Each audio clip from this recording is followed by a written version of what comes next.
એમાં પહેલો નંબર એ છે કે ભાઈ તમારી નેટવર્થ શું છે. આપણે હવે પોઈન્ટ એ થી પોઈન્ટ બી સુધી જવું હોય તો પહેલા પોઈન્ટ એ ક્યાં છે એ તો ખબર હોવી જોઈએ ને. આપણને એ જ ના ખબર હોય કે ભાઈ પોઈન્ટ એ ક્યાં છે તો શું કરવાના હતા આપણે કે ભાઈ કઈ કઈ દિશામાં જવાનું આપણે, રાઈટ.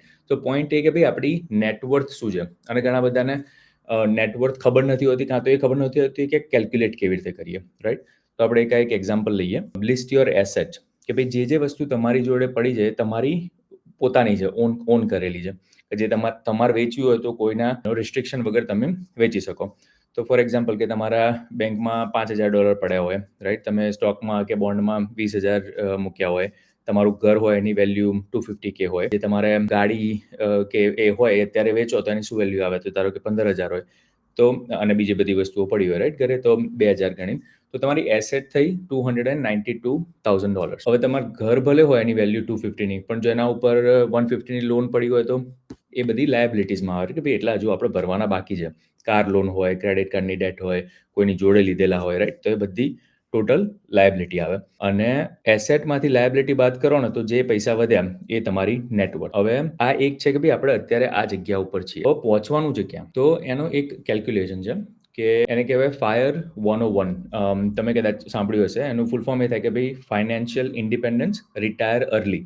આપણે રિટાયર નથી થવાનું, પણ આપણે એવી સિચ્યુએશનમાં આવી જવાનું છે કે ભાઈ આપણે ફાઇનાન્સના કારણે પ્રોબ્લેમ ના થવી જોઈએ, રાઈટ. કે ડિસિઝન મેકિંગમાં આપણને પૈસાના લીધે આપણે રિસ્ટ્રિક્ટ ના થવા જોઈએ. તો એ નંબર કેવી રીતે શોધો કે ભાઈ તમારો ફાયર નંબર કયો છે. તો પહેલા તમારે તમારું એન્યુઅલ એક્સપેન્સ જોવાનું. મહિનાનો એક્સપેન્સથી ચાલુ કરવાનું. એને 12 વડે ગુણો એટલે એન્યુઅલ એક્સપેન્સ આવે. અને એના પછી જો એને 25 વડે ગુણો તમે તો એ તમારું રિટાયરમેન્ટ ટાર્ગેટ આવે.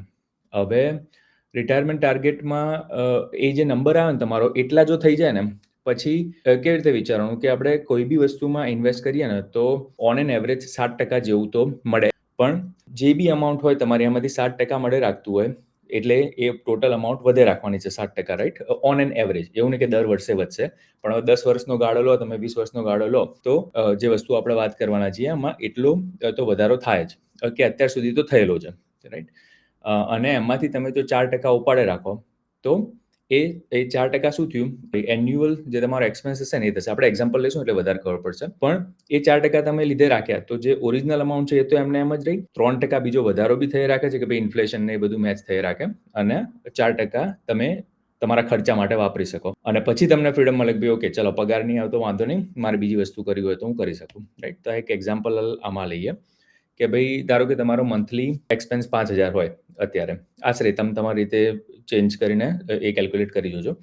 એને 12 વડે ગુણો એટલે વર્ષનો 60,000 બી આપણે જોઈએ. 60,000 આવી જાય તો પછી એટલી બધી ચિંતા નહીં, ઘર ચાલે રાખે, રાઈટ. હવે શું કહેવાય કે ભાઈ એ એટલા પૈસા આવ્યા, હવે એમાંથી 4% હું ઉપાડે રાખું, રાઈટ. કે ભાઈ એક્સપેન્સની સાઈડ જાઓ તમે તો 4% કેટલા થયા, 60,000 ને 25 વડે ગુણો એટલે એ 1.5 મિલિયન. તો એ તમારો ફાયર નંબર થયો કે ભાઈ એટલા પૈસા તમારી જોડે આવી જાય તો તમે ફાઇનાન્શિયલી ઇન્ડિપેન્ડન્ટ થઈ ગયા. આનો ઘણાના મગજમાં આવતો હશે કે ભાઈ એટલા લાવવા ક્યાંથી, આપણે આગળ એની બી વાત કરીશું.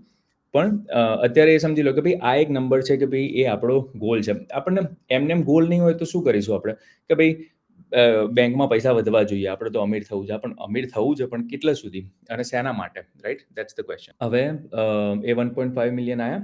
હવે એની એ જે નંબર થયો એટલા પડ્યા રહે, એમાંથી 4% તમે દર વર્ષે ઉપાડી લો તો આશરે $60,000 જેટલું થાય. 60,000 એ તમારો યરલી એક્સપેન્સ અને ઘર ચાલે રાખે, બરાબર. એટલે આટલા સુધી તમારે ઇન્વેસ્ટમેન્ટમાં પહોંચવાનું છે. સૌથી પહેલો વિચાર તો એ જ આવે કે ભાઈ fire number is lot of money, કે એટલો બધો ક્યાંથી પહોંચાય.